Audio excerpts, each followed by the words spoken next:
Olá, estamos aqui para mais uma aula, e esta aula de filosofia nós vamos tratar do totalitarismo 2 e da democracia. Já falamos um pouco do totalitarismo 1 e também da democracia 1, agora vamos ao totalitarismo 2 e a democracia 2. Então, qual é o objetivo dessa nossa aula de hoje? O objetivo dessa nossa aula de hoje é relembrar algumas características dos regimes totalitaristas, né? E as suas diferenças entre a democracia e o totalitarismo. Reconhecer um pouquinho, reconhecer e conhecer um pouquinho da filosofia de Hannah Arendt, essa grande filósofa, e entender a análise dela sobre o fenômeno do totalitarismo. Lembrando que essa autora, essa filósofa, passou pelo campo de concentração, foi presa, enfim, sofreu todas as consequências de um regime totalitarista e de um regime nazista. Então, ela passou pelo processo, né, de ser uma prisioneira. Nas aulas passadas, então, nós tratamos desse totalitarismo 1. Agora a gente vai direto ao totalitarismo 2. Relembrando a ideia do poder totalitário de um país, o nome do totalitarismo vem de um fenômeno político, de uma situação política, aonde se desenvolveu no século XIX, principalmente o nazismo na Alemanha, o fascismo na Itália e o stalinismo na União Soviética, cujas características desses três processos, dessas três linhas de ação de poder e política, quais são, o que caracteriza esse tipo de totalitarismo? Primeiro, interferência do Estado em todos os setores da economia. Então, da economia e da vida política do povo. Então, o Estado, ele detém todos os poderes político, social, econômico, e ele domina meio que toda a população com as suas ações. Tudo se transforma pelo Estado e para o Estado. A censura às informações e a manipulação da opinião pública, inclusive nas escolas. Isso é símbolo de totalitarismo. Então, ou seja, um dos símbolos desse totalitarismo é a manipulação, tanto da opinião pública, que domina a opinião pública, inclusive trabalhando muito forte dentro das escolas, seja elas públicas ou privadas. A criação de polícias políticas, né? Polícias políticas. Então, a polícia ela é altamente treinada para agir a favor da política. Tem também a ausência de pluralismo de partido, então tem um partido único, né? Cria campos de trabalho forçado e também campo de extermínio, e tem uma conotação fortemente racista. Então, vocês observam que o totalitarismo ele pode ser implantado tanto num regime mais severo, como ele pode se apresentar também discretamente em algumas sociedades chamada democrática. Porque, olha essa última, a conotação fortemente racista, antissemitismo e nazista. Então, a gente tem que ter um cuidado com algumas falas de alguns governos. Ok, vamos à pergunta do dia. E essa primeira pergunta do dia trata-se do seguinte: sobre os fenômenos, sobre as principais diferenças, né, entre os governos democráticos e os governos totalitários, é possível apontar que resposta A ou resposta B? Sem sombra de dúvida, a resposta A, né? A democracia pressupõe abertura livre, produção, circulação de informações, né? Já no totalitarismo, há censura, a manipulação de pensamento, inclusive por chamada política. Então, a resposta certa aí é a letra A. Vamos à nossa primeira pensadora do dia, que é a Ana. Ana nasceu em 1906, então não tinha ainda a Primeira Guerra Mundial, e morreu em 1975. 1975 é há pouco tempo. É pouquíssimo tempo, não faz muito tempo que ela faleceu nos Estados Unidos, apesar dela ser da Alemanha, né? Então, de origem judaica, nasceu na Alemanha né? Destacou-se por sendo uma grande filósofa desse século XX, né? Estudou filosofia com Heidegger, com Husserl e com Jaspers, né? Foi vítima do nazismo, sendo inclusive presa num campo de concentração, de onde ela fugiu e ficou exilada em vários países europeus e depois veio aos Estados Unidos até a sua morte, ficou nos Estados Unidos, né? Até por uma questão de segurança, de não voltar mais ao seu país, Alemanha. Dentre as suas principais obras que Ana escreveu sobre a origem do totalitarismo, antissemitismo, imperialismo e totalitarismo, de 1951, as condições humanas, em 58, entre passado e futuro, 61, né? Eichmann, em Jerusalém, um relato sobre a banalidade do mal, né? Ou seja, aquela história de você fazer o mal, de repente você acostuma com o mal. E é como pensar assim na nossa sociedade atual. Imagina que teus avós vissem uma pessoa caída na rua. Independente da pessoa, seus avós iriam ajudar. A gente acostuma com o mal. Então, hoje, se a gente passa pela rua e vê uma pessoa caída, a gente simplesmente passa adiante. A gente não dá importância. Por quê? Nós nos acostumamos com o mal. Esse livro, Eichmann em Jerusalém, um relato sobre a banalidade do mal, ela vai tratar exatamente desse processo da gente se acostumar com a coisa ruim. Tá? Sobre a violência, em 70, e a vida do espírito, em 71. E nesses livros, nessas suas obras, ela retratou principalmente essa realidade aqui, que foi a realidade que Ana viveu, né? Ela buscou compreender o fenômeno do totalitarismo sobre uma ótica filosófica, sobre um problema filosófico. Poxa, o que está acontecendo com o ser humano? E ela tenta buscar uma compreensão bastante lógica do que ocorre. Poxa, nós não somos todos seres humanos? Para que tratar alguém dessa forma?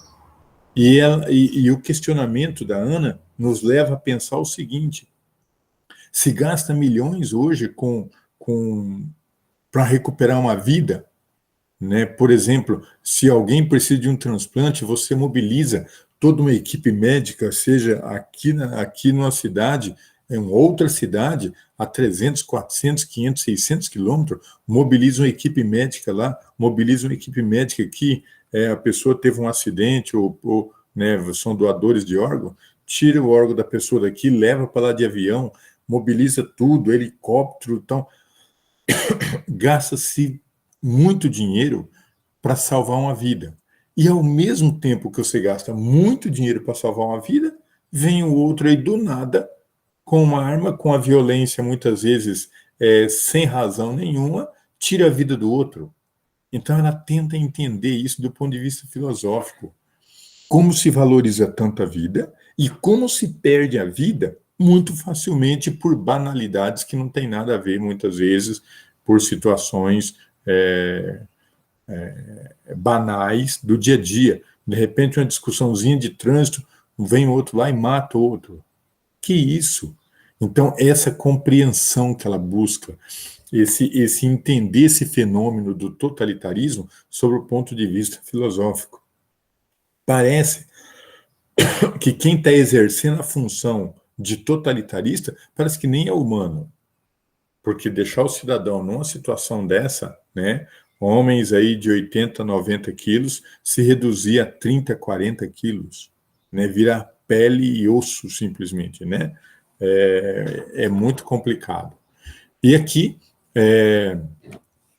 tem um pensamento desse filósofo que diz: compreender significa. O que significa compreender? Em resumo, encarar a realidade sem preconceito e com atenção.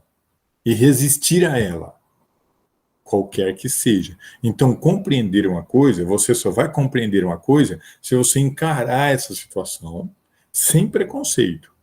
Porque, por exemplo, vamos supor o seguinte, eu quero compreender, por exemplo, eu vou fazer um estudo sobre prostituição. Vamos estudar sobre a prostituição. Eu tenho que encarar a minha pesquisa sem preconceito. Se eu já for encarar pesquisar, não, são cidadãos aí que tem esse e esse, aí já não dá mais. Aí eu quero pesquisar sobre, por exemplo, o sem terra. Eu tenho que ir sem preconceito. Não posso, porque o sem terra não quer trabalhar. Não, calma. Se eu já tiver esse preconceito, já não dá pesquisa. Então, encarar, compreender, significa encarar as coisas sem preconceito. Quem não tem preconceito, compreende com mais facilidade. Então, essa era a visão que a Ana tinha do processo, do nazismo, né, que ela sofreu. Como compreender, como consentir. Olha essa fala dela, é muito pesada. Como as pessoas podem consentir com a negação da sua própria liberdade. Então, como que a pessoa pode consentir negar sua própria liberdade, suportando ou mesmo apoiando um regime totalitário ou os regimes totalitaristas? Então, ela questiona muito isso. Como é que alguém submete a um regime totalitarismo, apoia, perdendo a sua própria liberdade? Bom, ideologia totalitária. Então, segundo Ana, percebe uma relação entre o fenômeno do discurso, que está na base, tanto na base de. Esse discurso está tanto na base do nazismo, quanto do fascismo e quanto do stalinismo. A questão do discurso fatalista. Esse discurso fatalista está na base de todo o totalitarismo. O que é fatalismo? Olha, se você não atender a essa expectativa, vai acontecer um maior desastre, você vai morrer, você vai ter problema, nós vamos ter miséria. Esse discurso fatalista é próprio do totalitarismo. De acordo com esse discurso, busca estabelecer uma unidade coerente entre aquela situação de desespero e o caos dos entreguerras ali, ameaça de desemprego, de miséria e tal. Então, diante da ameaça de desemprego, de miséria, quem apresentar uma saída, a gente vai para ele. Então, vem comigo, senão vocês vão ter problemas, e isso é perigoso. Isso leva ao totalitarismo. As ideias totalitárias que a gente tem, podemos perceber aí, mais fortemente, no nazismo e no stalinismo, né? E essas ideias surgiram com o seguinte discurso: o nazismo é uma raça ariana, né, uma raça superior, uma raça, o idealismo alemão de estrutura muito superior, enquanto o stalinismo constituiu a ideia de uma sociedade que não tinha classes sociais, todos iguais, todos com as mesmas oportunidades, todos com as mesmas riquezas.